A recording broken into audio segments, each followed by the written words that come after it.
pela primeira vez, porque quem já está renovando sabe o amor que a gente desenvolve quando a gente se prepara para fazer uma consagração dessa.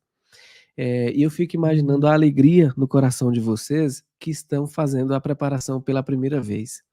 Porque isso que vocês estão sentindo, nós também sentimos quando nós fizemos a nossa primeira preparação.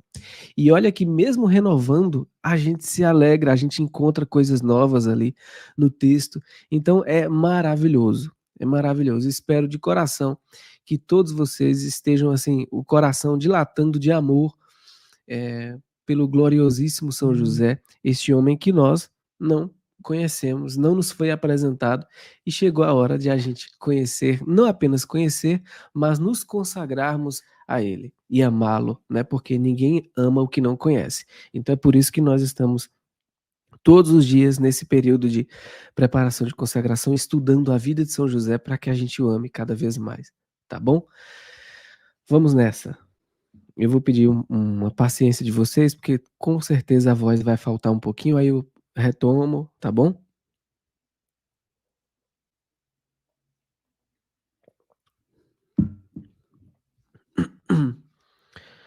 José Justíssimo, rogai por nós. 16º dia. Papa Pio XI diz: Ele, São José, conquistou para si o título de justo, e assim serve de modelo vivo da justiça cristã que deve reinar na vida social. O que significa chamar São José de justo? São José Maria Escrivá nos dá uma grande resposta. São José era uma espécie de homem comum em que Deus confiava para fazer grandes coisas. Ele fez exatamente o que o Senhor queria que ele fizesse em cada um dos momentos de sua vida. É por isso que as Escrituras o chamam de homem justo. Em hebraico, homem justo significa um servo bom e fiel de Deus. Alguém que cumpre a vontade divina, ou que é honrado e caridoso para com o próximo. Portanto, um homem justo é alguém que ama a Deus e prova seu amor guardando seus mandamentos e direcionando toda a sua vida ao serviço dos seus irmãos, seus semelhantes. E você? Você é justo? Você ama a Deus, guarda seus mandamentos e age com honra e caridade para com seu próximo? São José aumentará em você a virtude da justiça. Os teólogos definem a virtude da justiça como dar aos outros o que lhes é devido. Só para lembrar aqui, gente, tá na página 73, tá bom? Por exemplo, em nosso relacionamento com Deus, devemos ser gratos a Ele por nossa existência e louvá-lo por sua bondade. Agimos com justiça para com Deus, dando-lhe o que lhe é devido quando o adoramos, especialmente pela nossa participação na Santa Missa aos domingos e dias santos de obrigação. Se deixarmos de fazer isso, não estamos amando a Deus, não estamos agindo com justiça para com Deus, não estamos dando a Ele o que lhe é devido. Para São José, ser um homem justo significava cumprir os ditames da religião judaica. Isso exigia que ele viajasse a Jerusalém 3 vezes por ano, uma longa distância de Nazaré, e participasse de vários rituais e cerimônias. Você, por outro lado, provavelmente mora perto de uma igreja católica. Se você não pode gastar 1 hora por semana agradecendo a Deus e adorando-o, você não está amando a Deus ou dando a Deus o que lhe é devido. Você não é um homem justo. A importância da Santa Missa não está relacionada ao padre, aos fiéis ou ao coral, mas à oportunidade de retribuir o amor com amor e dar a Deus o que lhe é devido. Sim, os padres devem fazer boas pregações. A música litúrgica deve ser sagrada e inspiradora. E é sempre agradável ver rostos familiares na missa. No entanto, mesmo se você achar o padre maçante, a música uma distração e a congregação espiritualmente morta, você precisa lembrar que não está ali por isso, mas para agir com justiça e amor para com Deus. Não há melhor maneira de dizer a Deus eu te amo, dar graças a Deus e adorá-lo do que através do santo sacrifício da missa. Eucaristia significa ação de graças. Deus não é o único para com quem devemos agir com justiça por amor. Você também precisa dar aos outros o que lhe é devido. Você faz isso? Você ama, venera e honra Maria, sua mãe espiritual? Você ama, venera e honra São José, seu pai espiritual? Você trata os membros da sua família com amor, respeito e dignidade? E quanto aos seus vizinhos, colegas de trabalho e todas as outras pessoas com quem você interage diariamente? Se você é um empregador, oferece um salário justo? Lembre-se da regra de ouro: o que quereis que vos façam os homens, fazei-o vós também a eles. Lucas 6,31. Seu pai espiritual agiu com justiça e amor para com todos. Você deve agir da mesma forma, diz São Máximo de Turim. Quer saber por que José é chamado de justo? Porque ele possuía perfeitamente todas as virtudes. Diz o Papa Paulo VI. O Evangelho descreve São José como um homem justo. Nenhum louvor maior de virtude e nenhum tributo maior ao mérito poderiam ser aplicados a um homem. Página 207. Homem justo e reverente.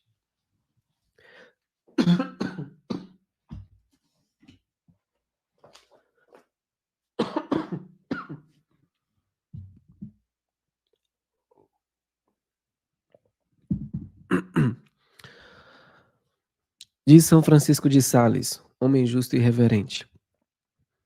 Ser justo é estar perfeitamente unido à vontade divina e sempre em conformidade com ela em toda sorte de acontecimentos, prósperos ou adversos.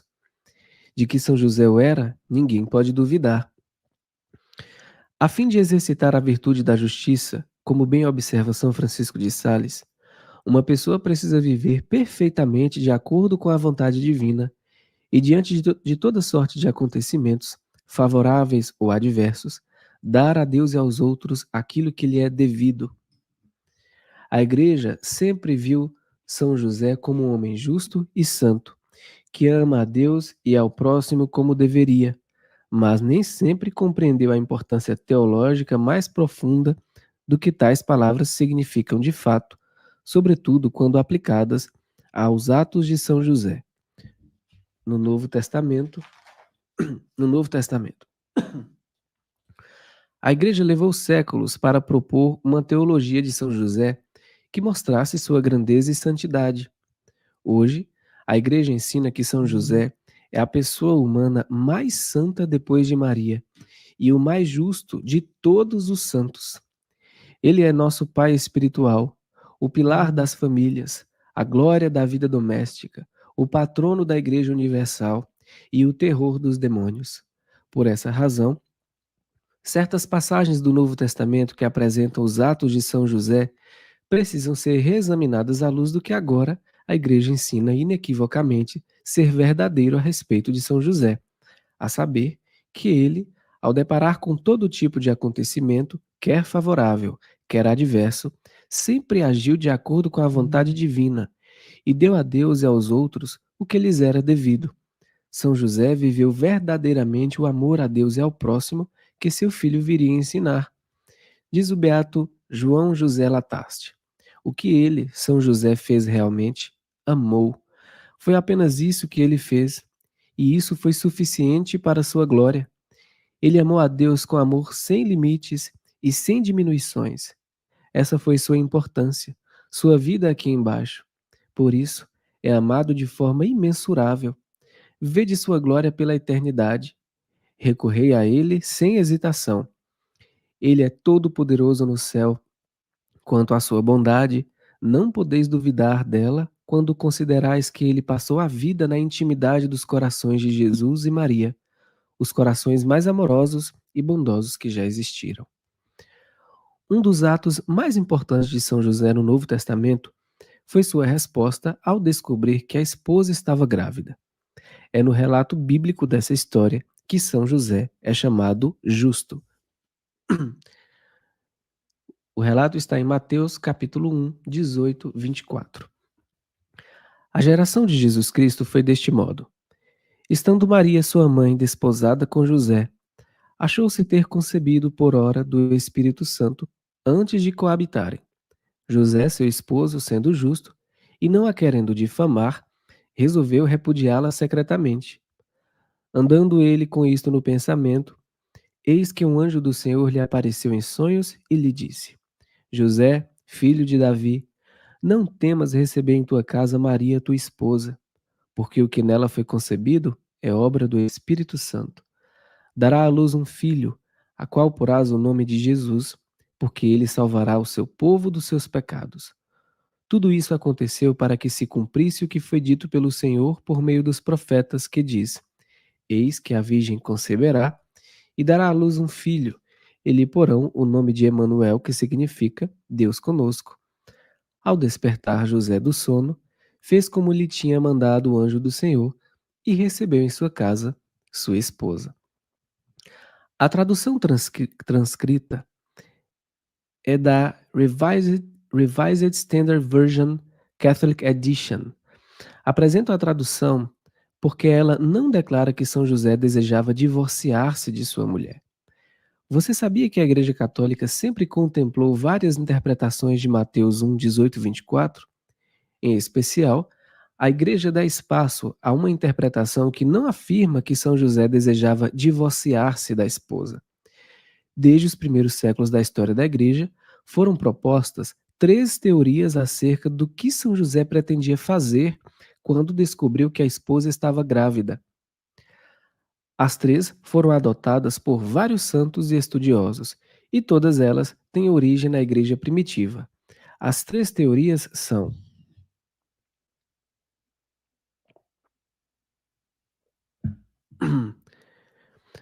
1. A teoria da desconfiança. São José desconfia que Maria cometeu adultério e, em consequência, decide pedir o divórcio. De acordo com a lei judaica, se um homem justo quiser divorciar-se da esposa porque esta lhe foi infiel, ele deve apedrejá-la. São José, sendo um homem justo, não quer apedrejar Maria, por isso, busca divorciar-se dela em segredo. Essa teoria era defendida na literatura apócrifa e foi adotada por diversos padres da Igreja. 2. A teoria da perplexidade. São José fica perplexo e estupefato diante da gravidez de Maria, mas não duvida da sua inocência. Fica aturdido e sem saber o que fazer. Assim, confuso, decide divorciar-se de Maria. Alguns padres da Igreja esposam essa teoria e defendem veementemente. Ela se tornou a teoria mais comum, sendo conhecida como dúvida de São José. E 3. A teoria da reverência. São José descobre que Maria está grávida, mas não duvida de sua pureza e inocência. Ao contrário, ele duvida de seu próprio merecimento e capacidade de cuidar de Maria e da criança. Sendo um homem justo, ele sabe que Maria pertence a Deus e considera-se indigno de viver com ela. Então, decide separar-se dela em segredo por justiça para com Deus e reverência por Maria. Ele está disposto a sair de cena para não revelar o segredo de Maria. Alguns padres da Igreja, bem como muitos santos, teólogos e místicos medievais, defendem essa teoria.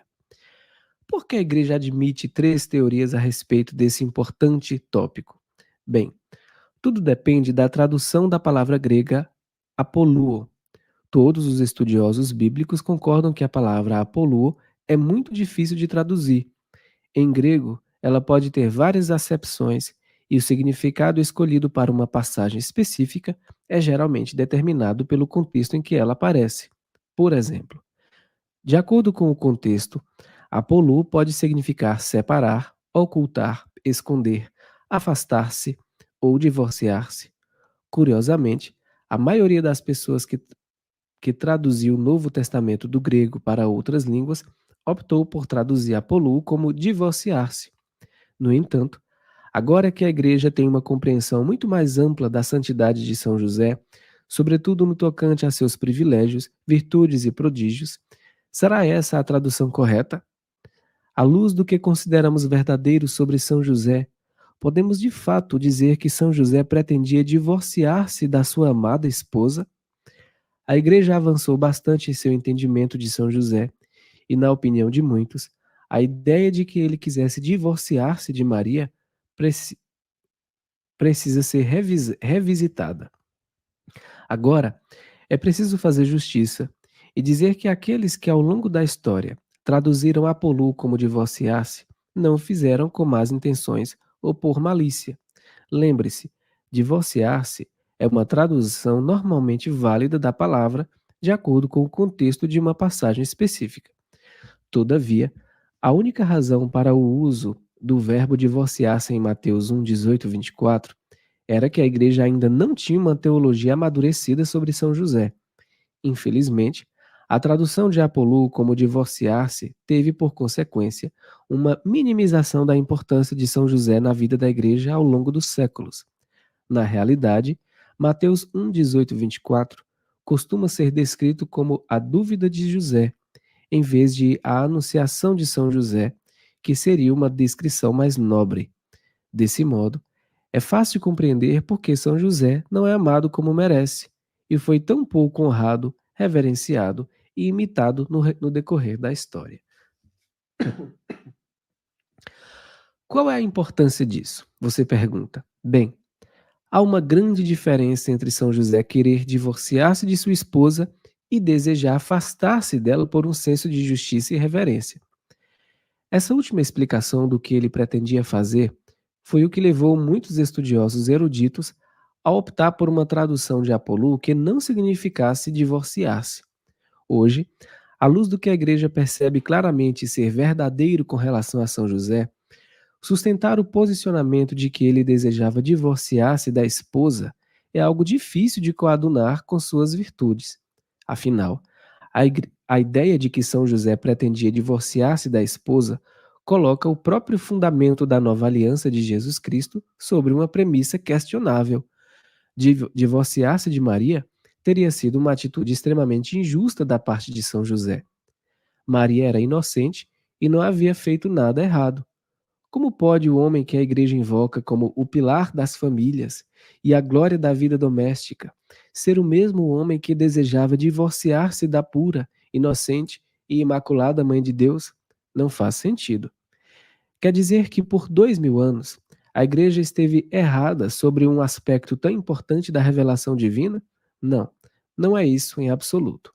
É preciso recordar que desde a época em que o Novo Testamento foi escrito, a igreja contempla várias traduções de Apolu no Evangelho de Mateus.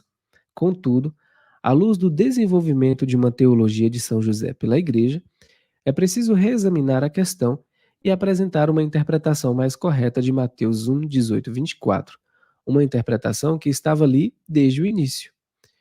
E o que é que a igreja agora entende ser verdadeiro a respeito de São José, que está fazendo com que estudiosos e teólogos evitem traduzir Apolu como divorciar-se?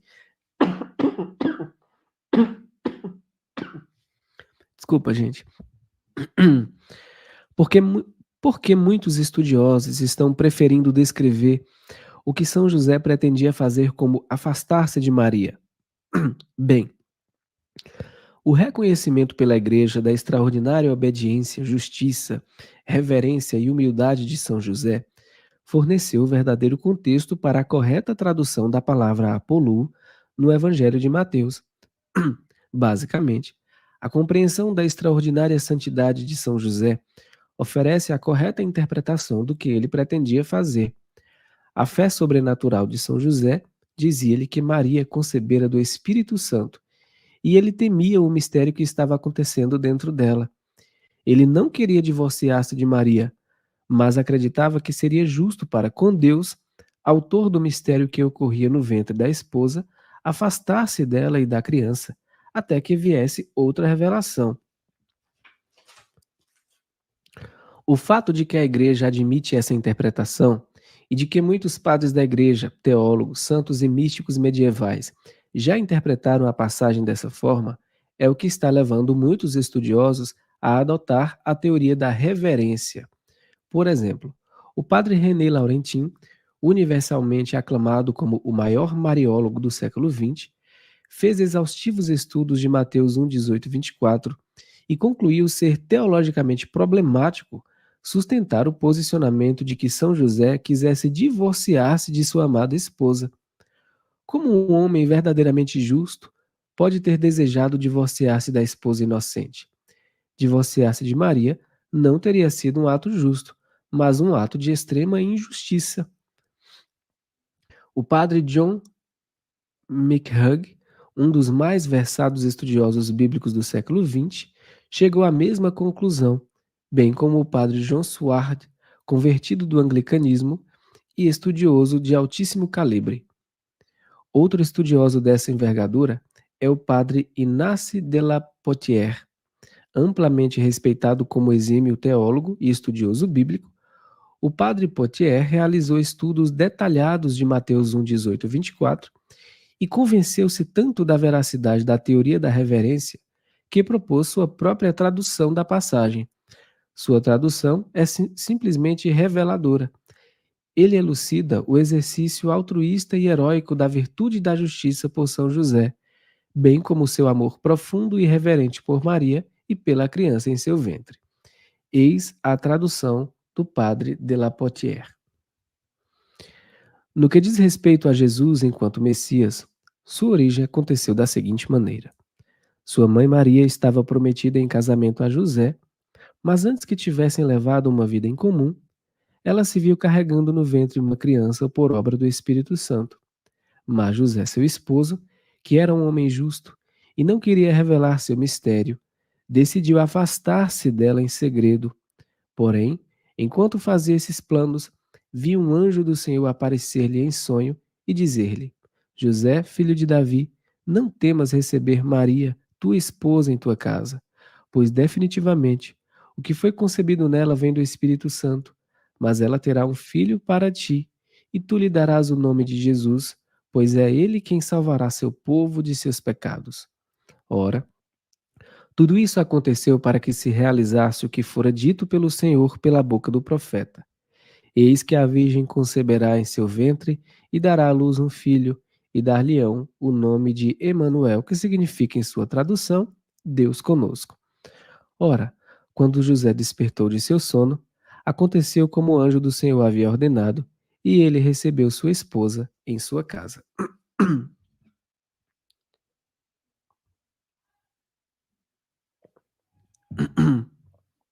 Que tradução!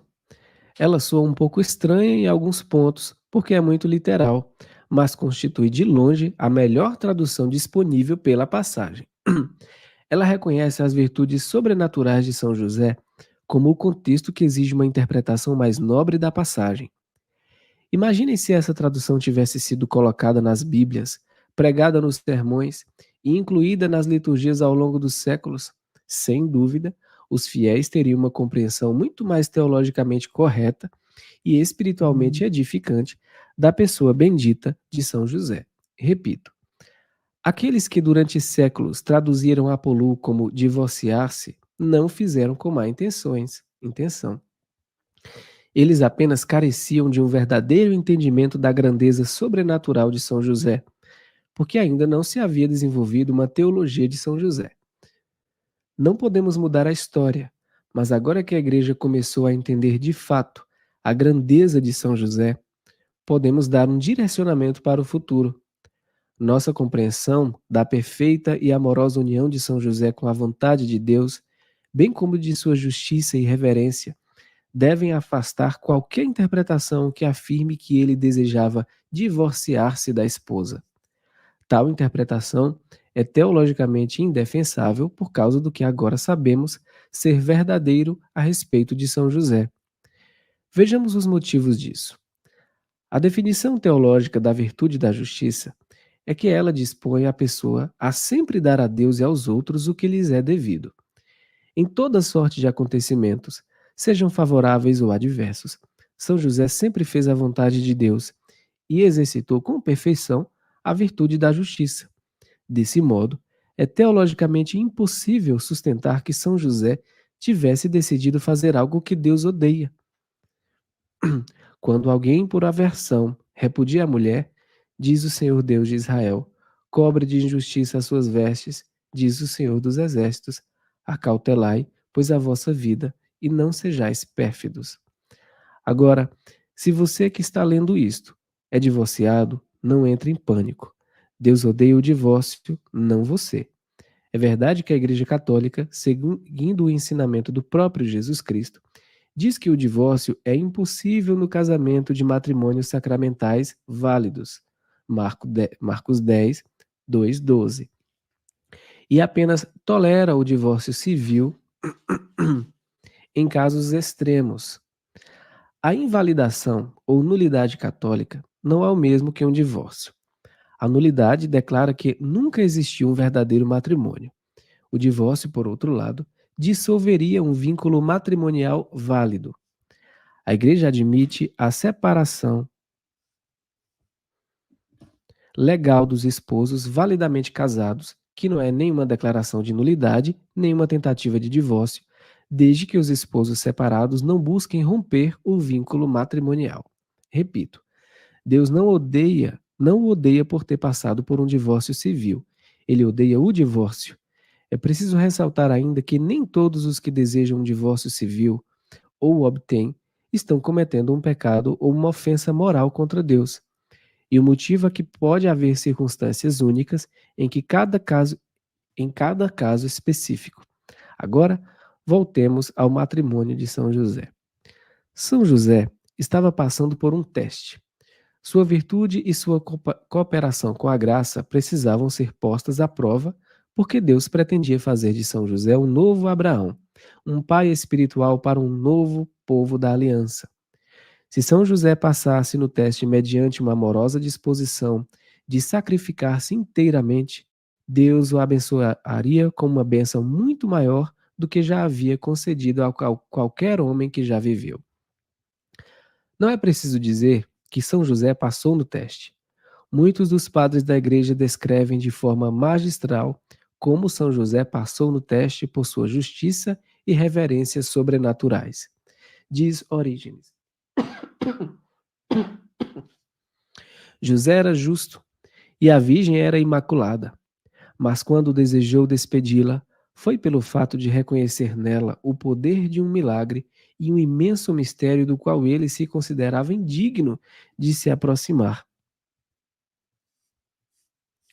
Portanto, humilhando-se diante de tal grandioso e inefável fenômeno, ele tentou afastar-se, tal como São Pedro humilhou-se diante do Senhor e disse: Afasta-te de mim, Senhor, pois sou pecador. E como confessou o chefe que mandara falar ao Senhor: Não sou digno de que entreis sob o meu teto, pois não me julguei sequer digno de ir a ti. Ou como disse Santa Isabel à Virgem Santíssima: E como merecia a mãe do meu Senhor viesse me visitar? Do mesmo modo, o justo José humilhou-se e teve medo de unir-se a tão excelsa santidade. Nossa, isso aqui é muito lindo. Diz São Basílio Magno: José descobriu tanto a grandeza de Maria como sua causa, a saber, que era do Espírito Santo. Por isso, temeu ser chamado esposo de tal mulher e desejou despedi-la em segredo, pois não ousava revelar o que acontecera nela.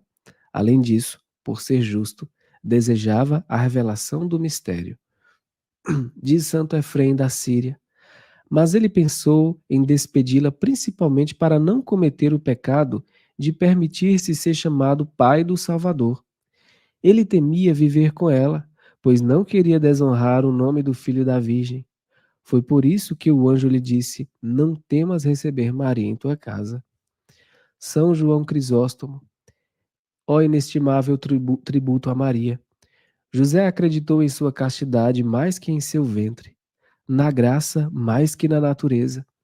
Ele viu claramente a concepção e foi incapaz de desconfiar de fornicação. Ele acreditava que era mais possível uma mulher conceber sem um homem do que Maria ser capaz de pecar. Isso aqui é tão bonito que eu vou ler de novo.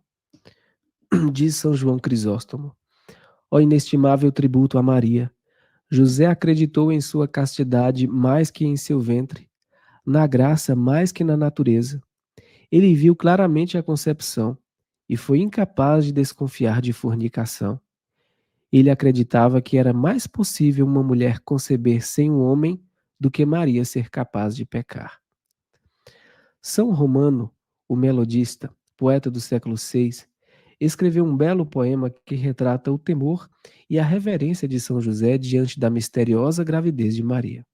Diz o seguinte: Então José, que nunca conheceu a Virgem, estacou, estonteado pela glória dela, e contemplando o esplendor de sua forma, disse: Ó resplandecente, vejo que uma chama e carvões em brasa te circundam. Isso me assusta, Maria. Protege-me, não me consumas. Teu ventre imaculado tornou-me, de repente, uma fornalha ardente. Não deixes que ele me derreta, eu te imploro. Poupa-me. Desejas, como Moisés no passado, eu tire os calçados para que me aproxime e te escute, e tu me ensines a dizer: Salve, noiva irrefreada. O amor, a fé, a humildade, a justiça e a reverência de São José são tão grandes que em momento algum ele suspeitou que Maria lhe fosse infiel. Maria era pura e inocente, e ele sabia disso. Tampouco considerou a possibilidade de outro homem ter tomado sua esposa à força.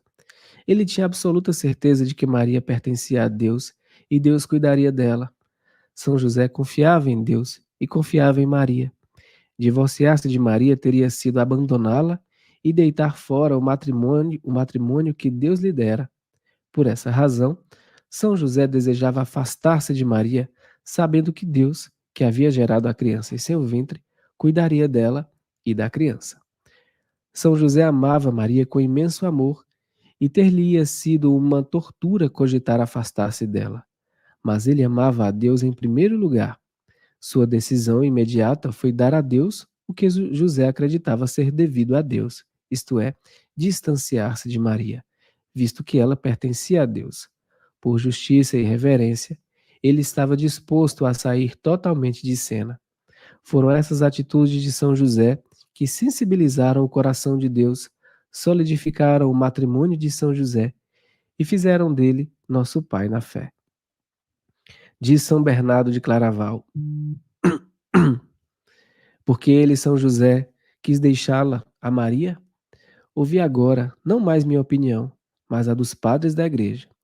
José quis deixá-la pela mesma razão que levou Pedro a implorar que o Senhor se afastasse dele quando disse: Afasta-te de mim, Senhor, porque sou pecador. E pelo mesmo motivo que fez o centurião impedi-lo de entrar em sua casa, dizendo: Senhor, não sou digno de que entreis sob meu teto. Desse modo, José, julgando-se indigno e pecador, disse a si mesmo que um homem como ele não devia viver sob o mesmo teto que uma mulher tão grandiosa e excelsa, cuja dignidade maravilhosa e superior enchiam-no de reverência. Ele viu com temor e tremor que ela trazia consigo os sinais seguros da presença divina, e como não conseguia compreender o mistério, quis afastar-se dela. Pedro ficou assustado com a grandiosidade do poder. O centurião temeu a majestade da presença. Também José, enquanto ser humano, teve medo da novidade do grande milagre, da profundidade do mistério, e por isso decidiu deixá-la em segredo. Estás surpreso de que José se julgava indigno da companhia da Virgem Maria, grávida? Afinal, não ouviste que também Santa Isabel não pôde suportar sua presença sem temor e reverência? Como diz ela, de onde me vem que a mãe do meu Senhor me venha visitar? É por isso que José decidiu deixá-la. De Santo Tomás de Aquino. De acordo com São Jerônimo e Orígenes, José não teve nenhuma suspeita de adultério, porque conhecia a modéstia e a castidade de Maria. Ademais, ele havia lido na Escritura que a Virgem conceberia e que um rebento brotará do tronco de Jessé e de suas raízes florescerá um botão. Ele também sabia que Maria era descendente da linhagem de Davi. Assim, foi-lhe mais fácil acreditar que a profecia de Isaías se realizara nela do que pensar que ela pudesse ter se rebaixado à devassidão. É por isso que, considerando-se indigno de viver como uma pessoa de tão grande santidade, ele quis despedi-la secretamente, como quando Pedro diz a Jesus: Afasta-te de mim, Senhor, pois sou pecador. Diz também Santo Tomás de Aquino: José queria dar liberdade à virgem, não porque suspeitasse de adultério da parte dela, mas porque, por respeito à sua santidade, temia viver com ela. Nas revelações místicas de Santa Brígida da Suécia, a própria Santíssima Virgem falou da justiça e reverência com que agira São José ao descobrir sua gravidez. Nossa Senhora disse o seguinte a Santa Brígida: Desde o instante em que eu, Maria, dei meu consentimento ao mensageiro de Deus, José, vendo que, tendo concebido pelo poder do Espírito Santo, eu estava grávida e crescia, admirou-se grandemente. Como ele não suspeitaria nenhum mal, mas recordava as palavras do profeta, que predisse que o filho de Deus nasceria de uma virgem, ele se julgou indigno de servir essa mãe, até que o anjo, em um sonho, disse-lhe que não temesse, mas que me cuidasse com caridade. Curiosamente, o que Maria disse a Santa Brígida da Suécia é exatamente o que teria dito a São Mateus quando este escrevia seu evangelho. Reflitam, de que outra maneira São Mateus descobriria o que é narrado em Mateus 1, 18 e 24, se não por Maria? São Mateus não conheceu São José, nem estava presente quando tudo aconteceu. A fonte da informação tinha de ser Maria, e Maria não disse a São Mateus que seu marido queria divorciar-se dela. Ela teria dito exatamente o mesmo que disse a Santa Brígida, ou seja, que São José não desconfiou de nenhuma imoralidade e sabia que Maria havia concebido do Espírito Santo. Ele teve medo daquela santidade. Maria não disse a São Mateus que o marido queria divorciar-se dela. Ao contrário, disse-lhe que o marido se considerava indigno daquele importante papel e desejou afastar-se dela por justiça e reverência. São José compreendia plenamente o que estava acontecendo. São José compreendia plenamente o que estava acontecendo no ventre de Maria? Não, não compreendia. Ele não teria todas as informações necessárias para fazer um discurso teológico sobre como Deus estava assumindo uma natureza humana no ventre dela e, sendo um fiel judeu do século I, por certo, não teria entendido termos como união hipostática ou encarnação, pois estes surgiram na Igreja apenas após séculos de reflexão, oração e discernimento. No entanto, ele tinha a convicção de que o que estava acontecendo nela era de Deus. Não sabia como a criança havia surgido em seu ventre, mas vários santos e padres da igreja asseguram que ele jamais duvidou de que Maria fosse pura, ou de que Deus estivesse agindo nela. Ele não duvidou de Maria, antes duvidou de si mesmo e de sua capacidade de ser o marido de tal mulher e pai de tal criança. A grandeza de São José é que ele estava disposto a tornar-se um andarilho sem lar por amor a Deus e a Maria. Ele não queria difamá-la com um divórcio, ainda que em segredo. Depois de Jesus Cristo, São José é o mais humilde de todos os homens e estava disposto a sair de cena e desaparecer. Se Deus quisesse que ele permanecesse em cena, seria necessária uma revelação divina para mostrá-lo.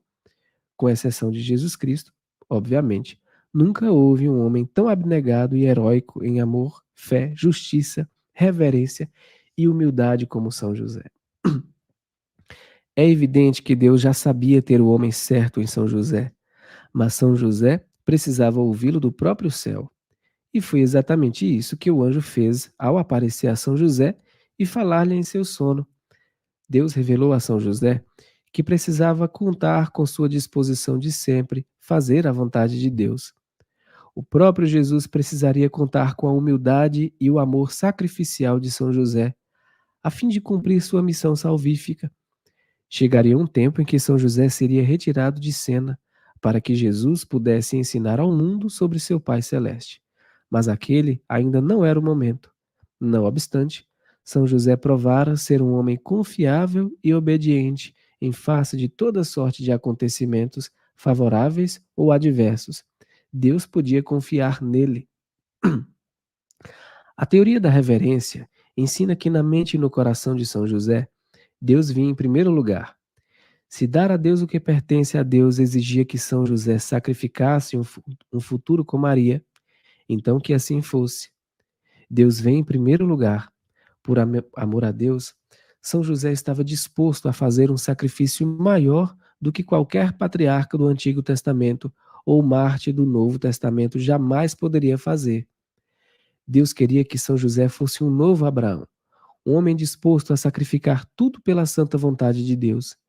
E Deus recompensou o amor, a obediência, a justiça, a reverência e a humildade de São José, confirmando-o como chefe da Sagrada Família, Pai de Jesus Cristo, terror dos demônios e nosso Pai espiritual. São José recebeu como prêmio um tipo único de paternidade espiritual, e seus filhos serão tão numerosos como as estrelas do céu. Deus fez dele o pai espiritual de uma nova criação. Deus transformou naquele que faz crescer. Os santos teólogos e místicos que, ao longo dos séculos, ensinaram que São José demonstrou perfeito amor, justiça e piedade reverente para com Deus e Maria, oferecem-nos uma interpretação muito proficiente de Mateus 1, 18 e 24, que hoje está sendo ratificada no que a igreja ensina a respeito de São José. Já está terminando, tá, gente? Foi bem longo hoje. Um minutinho.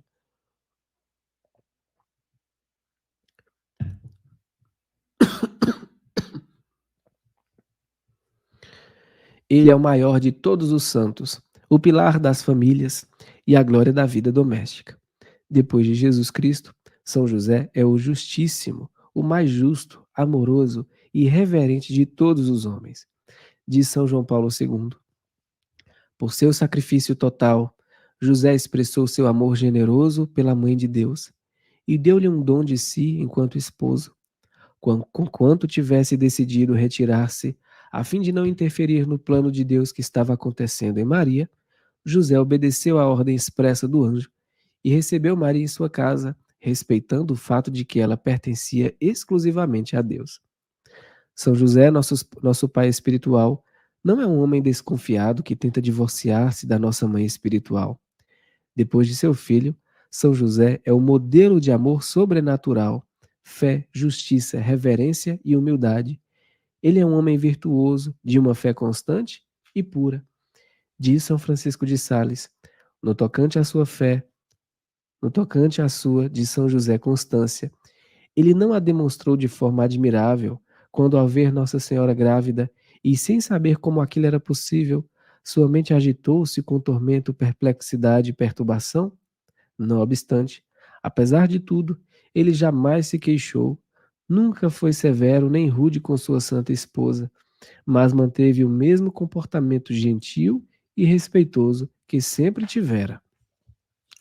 A atitude de São José diante da gravidez de Maria é um exemplo para nós.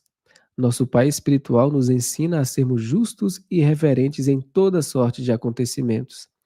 Ele nos ensina a dar a Deus o que lhe é devido, mesmo quando isso exige de nós a disposição de sacrificar tudo o que amamos. Nosso Pai espiritual nos ensina que não devemos agir com precipitação nem dureza ao depararmos com situações desconcertantes. Devemos levar tudo à oração e esperar a orientação e a luz do Senhor. Se formos amorosos, fiéis, reverentes e justos, Deus revelará tudo e nos tornará muito fecundos. De Santo Estanislau, quem foi mais santo que José? Quem foi mais pura que a Santíssima Virgem? E não obstante, ele, São José, quis abandoná-la em segredo. Mas com que prudência e retidão ele desejava fazê-lo? Ele não queria separar-se dela publicamente, para que não fosse difamada, mas secretamente, para que ela pudesse preservar o bom nome. Deveis aprender desse homem santo e justo.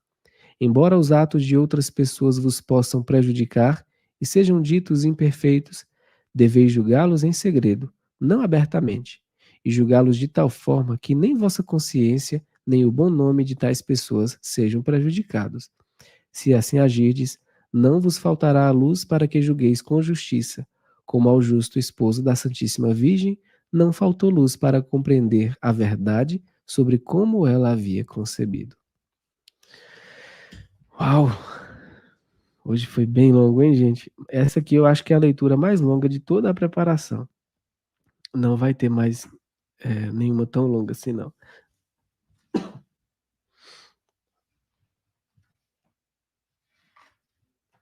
página 311. Vamos concluir rezando a ladainha de São José.